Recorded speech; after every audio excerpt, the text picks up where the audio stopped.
রাজশাহীতে নতুন জঙ্গি সংগঠন আনসার রাজশাহীর সদস্য রওশন আলী ওরফে আকাশের বাড়ি পাবনার ভাঙ্গুড়ায়। গ্রামের বাড়ি থেকে গত ৭ আগস্ট রাজশাহী যাওয়ার পর ১২ তারিখ থেকে পরিবারের সাথে কোনো যোগাযোগ নেই তার।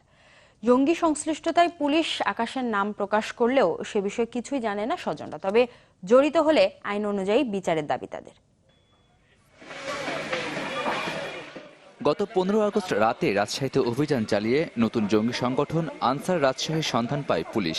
দুজনকে গ্রেপ্তারের পর পুলিশ সংবাদ সম্মেলনে সংগঠনের ৩ সদস্যের নাম প্রকাশ করে।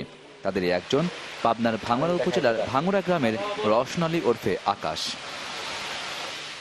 সম্প্রতি রাজশাহী পলিটেকনিক থেকে ডিপ্লোমা পাশ করেন আকাশ। সবশেষ গ্রামের বাড়িতে আসার পর ৭ আগস্ট রাজশাহীতে ফিরে যান তিনি। ১২ আগস্ট থেকে যোগাযোগ বন্ধ হয়ে যায় পরিবারের সাথে। অনেক খোঁজাখুঁজির পরও সন্ধান না পাওয়ায় ১৪ আগস্ট থানায় জিডি করেন বাবা রবিউল করিম। নিখোঁজ আকাশের জঙ্গি সংশ্লিষ্টতার বিষয়ে কিছুই জানে না তার পরিবার। বলছেন প্রমাণ মিললে প্রচলিত আইনে বিচার করার।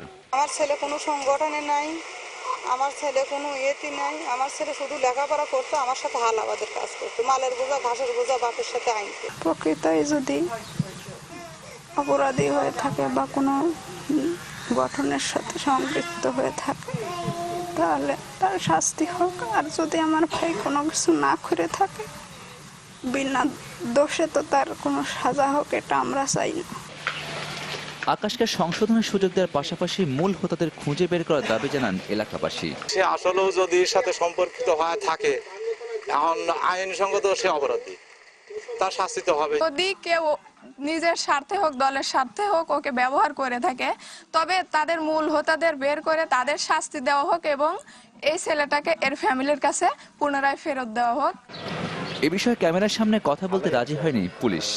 কিন্তু নাম ঠিকানা তো ভেরিফাই যদি করবলে কাগজ পাঠায় তো আমরা নাম ঠিকানা সঠিক আছে কইয়া বা যেটা আছে ওরা স্থানীয় তার রিপোর্টেশন কি এগুলো যদি কিছু খারাপ থাকে লেখা দিব, আর ভালো থাকলে। Desk report, channel 24।